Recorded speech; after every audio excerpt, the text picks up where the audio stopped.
bukan nanya sih ya, lebih ke julid. Guna suamimu apa, Kak? Guna suamiku mah enak, dia kerjanya buat ngitungin gaji TKW ku yang super besar. Enak banget kan jadi suamiku. Halo guys, nyemil santai. Aku mau nyemil sambil mau ngejawabin beberapa komenan dari kalian. Kerjaanku udah beres, tinggal nyantai aja, nanti aku mau tidur siang. Aku mau jawabin beberapa komenan. Komenan ini tuh yang sering muncul kalau aku bikin video. Yang pertama ini ada yang nanya kayak gini, Kak serius nanya, kerjanya pernah dimarahin bos nggak? Secara kakak ini rajin, pasti nggak pernah dimarahin bos kan ya? Alhamdulillah belum pernah. Cuma kalau misalkan diomong kayak pelan-pelan, kayak komplain, majikan komplain, kayak gitu pasti pernah. Namanya manusia, nggak luput dari salah ya. Kerja tuh udah sebaik mungkin, serapih mungkin, tapi kadang ada aja yang kelewat. Kayak kalau dimarahin sih enggak ya. Nah, mau tanya, pernah nggak ngerusakin barang, misal pecahin piring atau apa gitu, terus nanti harus ganti atau gimana? Mecahin mangkok pernah, piring juga pernah, selai strawberry pernah. Alhamdulillah majikan tuh nggak pernah marah, dan aku misalkan majikan nggak tahu pun aku bilang gitu, tadi aku habis mecahin piring. Terus waktu itu pas pindahan ke Sincu ya, baru banget pindahan, terus aku buka kulkas itu udah mecahin barang, baru banget pindahan ke rumah Sincu itu. Tapi alhamdulillah majikan tuh nggak pernah marah, cuma paling ngomong lain kali hati-hati ya, dan nggak pernah nyuruh ganti, pokoknya bilang hati-hati.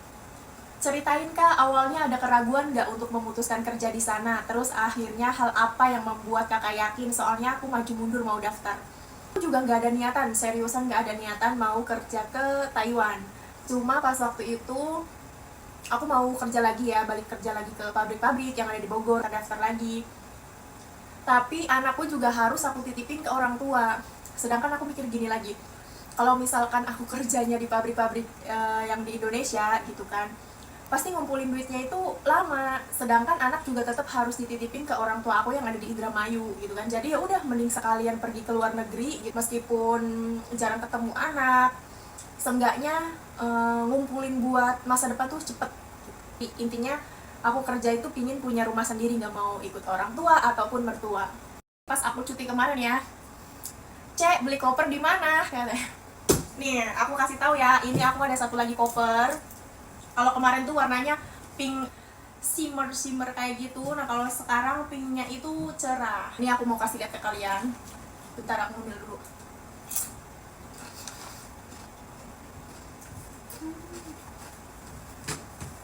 Sebelah sini, ini ada colokan USB tuh. Terus ini kunci TSA-nya.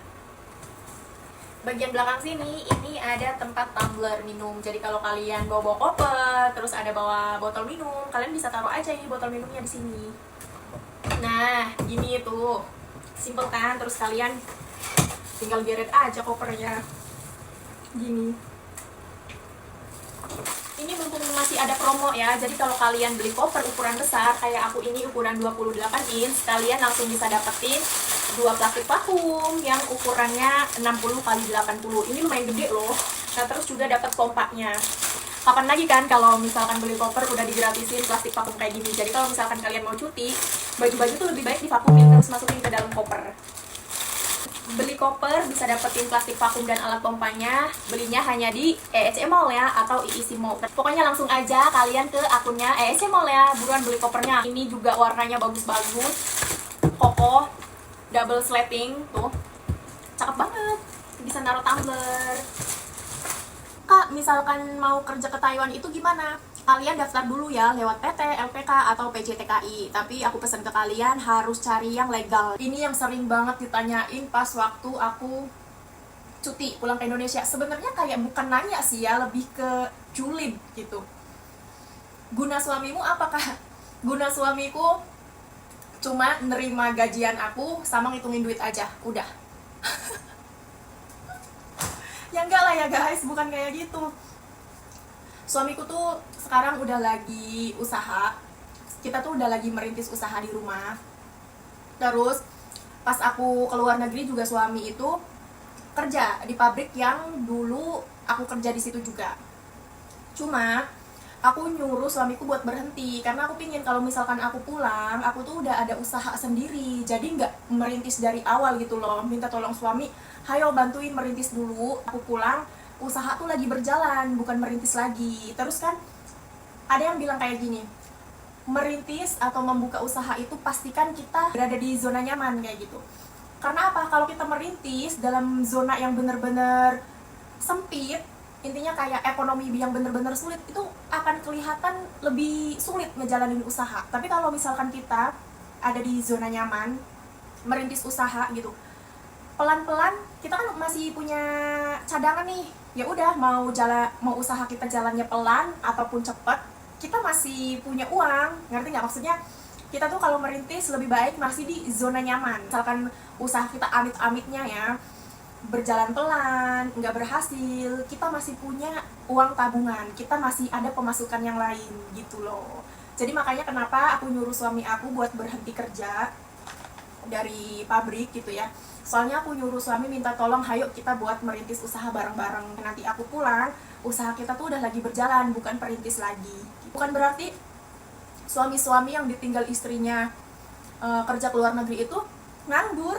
Kalian jangan termakan satu berita yang red flag suami, terus ke suami orang, ke suami TKW-TKW yang lain, kalian disamaratakan. Jadi nggak boleh gitu. Terus kalau ada yang ngomong, kan harusnya yang cari uang itu suami, kenapa istri? Pertama, yang penting suami masih tanggung jawab. Sama anak masih tanggung jawab, sama istri juga masih tanggung jawab. Nah, terus biarkan uang istri ini yang ngebantu buat cepet mencapai sesuatu gitu loh. Kayak contohnya rumah gitu. Kalau untuk makan-makan suami juga alhamdulillah bisa nanggung. Cuma ya gitu, aku yang ngebantu buat supaya keluarga kita tuh cepet gitu loh. Kalau misalkan pingin keinginan, kalau kayak misalkan rumah, pingin cepet-cepet punya rumah, cepet-cepet punya kendaraan. Jadi aku ngebantunya ke hal-hal yang kayak gitu sih, bukan yang ke makan kayak gitu. Menyala semua para suami-suami mbak TKW.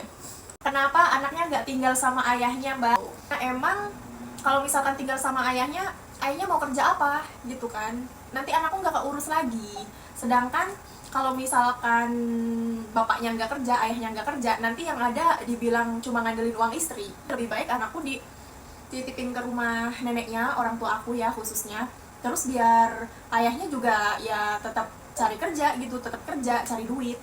Ada lagi nih, kalau misalkan aku masak-masak pasti ada yang komen kayak gini, kalau masak gitu bahan-bahannya punya sendiri apa ngambil dari bos?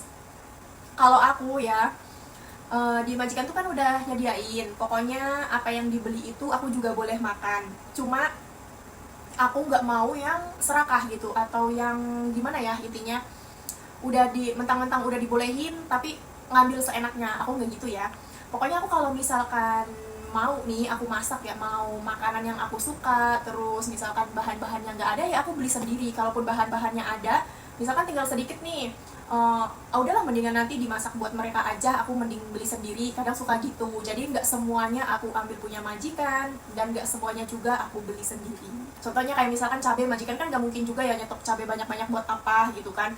Kalaupun misalkan beli, habisnya itu buat aku, sering habisnya tuh buat aku. Kalau misalkan udah cepet nih, cabai udah habis aja ya aku beli sendiri gitu. Meskipun pas nanti aku mau bayar, tetap majikan yang ngebayarin. Kadang kayak gitu sih. Terus juga kalau misalkan jajan sama Titi gitu kan, terus ada nyonya bos juga. Nah, aku kan mau bayar sendiri. Kadang sama nyonya bos, nggak boleh, nggak usah, ini barengan aja. Kadang kayak gitu sih. Contohnya ya kayak makanan juga. Kadang aku ambil dari punya nyonya bos, kadang juga aku beli sendiri gitu.